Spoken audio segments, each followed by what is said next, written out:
Maye Mambok Bassa.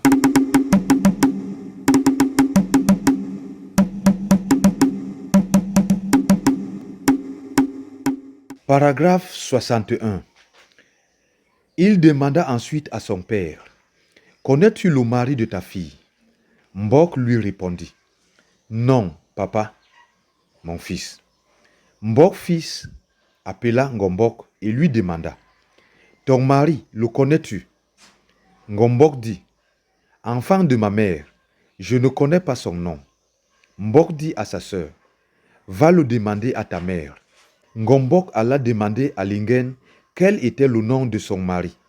Lingen dit à Ngombok, « Ton mari s'appelle Sop. » Ngombok demanda ce que cela signifiait. Lingen dit, « Sop signifie discorde. L'enfant que tu enfanteras a pour nom Mode. Il te laissera sans parole. Il te laissera sans voix. Dépassera son père depuis l'âge le plus tendre jusqu'à sa pleine adolescence, quand il commencera à accomplir des actes incroyables. C'est lui qui fera entrer la mort à la maison. On ne verra plus au liard, car les yeux de ceux qui y habitent ne doivent pas voir de cadavres. Les cœurs le savent, mais leurs yeux ont l'interdiction de voir le cadavre.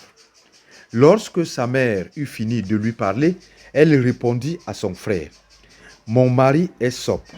Ma mère a tout expliqué sur lui et sur moi. Comme ce sont les promesses de l'homme dont vous parlez, il en sera fait ainsi. Et puis, tant que je ne serai pas parti, vous-même, vous ne serez point déliés de ces chaînes. J'ai lavé le destin fatal pour vous et pour moi-même. » Le jour de la fête des offrandes au Bakouri arrivé, les discours résonnèrent dans le pays du liard, jusque dans tous les recoins. Dès que Mbok II eut fini de déchiffrer la parole du Hikou, il répondit par le langage du Hikou, « Que l'homme sans épouse suive la voie du Hikou. Je frapperai le Hikou jusqu'à ce que je voie cet homme. » Et Sop de répondre, « Je suis la voix du Hikou. » Et il se mit en route. Paragraphe 62. Deux fêtes des Bakouri eurent lieu pendant son voyage. Puis il parvint au lieu de destination et y trouva Mbok et sa fille. Il salua Mbok qui lui demanda, « Qui es-tu, père ?» Il répondit, « Je suis descendant de Mbang. Mon nom est Sop. » Mbok lui dit, « Pourquoi n'as-tu pas de femme ?» Sop dit que lui-même ne le savait pas. « J'ai seulement appris que Mbang avait fait ce vœu pour mon père. » Mbok lui demanda si Mbang était en bonne santé. Sop lui dit, « Je ne connais pas Mbang. C'est son commencement qu'on m'a appris. Ce sont ceux qui l'ont vu jadis qui le voient encore. Nous sommes très nombreux chez nous, mais il n'y a que 2 personnes qui le voient encore. Ils font des récits sur lui et ils font encore des choses captivantes en son nom. Personne de nous ne le voit. » Mbok lui demanda, « Quels sont leurs noms? Est-ce qu'ils sont venus du liard, ou sont-ils nés comme vous, ou bien sont-ils venus du lieu où Mbang garde des gens pour attendre la guerre? » Sop lui répondit, « Ce sont des descendants comme moi. » C'est alors que Sop prit des bracelets et des colliers en ivoire. Mbok lui demanda, « Que dois-je faire avec ?» Sop lui répondit, « Les bracelets sont l'image de ta fille. Les colliers sont l'offrande à ceux qui nous bénissent.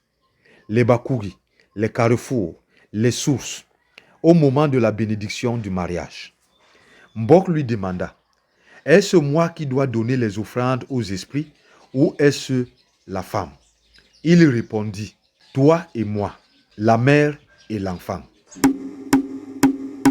Paragraphe 63. Mbok père dit à Sop, « Ce n'est pas moi. Dis à mon fils ce que tu m'as raconté. » Sop répéta la même chose. Mbok fils dit à son père, « Mbang me tente pour la 7e fois aujourd'hui. » Son père ne lui répondit pas et il poursuivit en parlant à Sop. « Tu es venu de la famille de Mbang. Les choses ont été fixées depuis longtemps. Toi et moi, nous évitons les mêmes lieux de promenade. Nous n'avons pas à commencer un commerce. La bénédiction a été donnée par ton aïeul. Je bénirai votre enfant avec de l'eau quand il partira de chez moi, parce qu'il est venu de l'eau. C'est toi qui es le descendant de Mbang. Donne à manger aux liards, aux sources et aux carrefours. Sop demande à Mbok 2. Comment dois-je frapper Lohicou pour avertir ma famille? Il lui dit, frappe, comme ma tante. Dis-leur aussi que tu as une promesse pleine d'espoir. Puis rentre chez toi et donne des offrandes aux liards et aux carrefours 2 fois. C'est ce que je ferai pour les sources et les carrefours. Après cela, je t'inviterai pour venir prendre ta femme. À la fin de leur entretien, Lingen alla accompagner son beau-fils. Mbok marchait aussi avec eux. Chose surprenante, Sop était avec sa jolie épouse qui était plutôt claire, sans qu'on puisse dire si elle était noire ou blanche. Elle avait la même taille que son mari. Sop rentra chez lui le cœur tout plein de joie.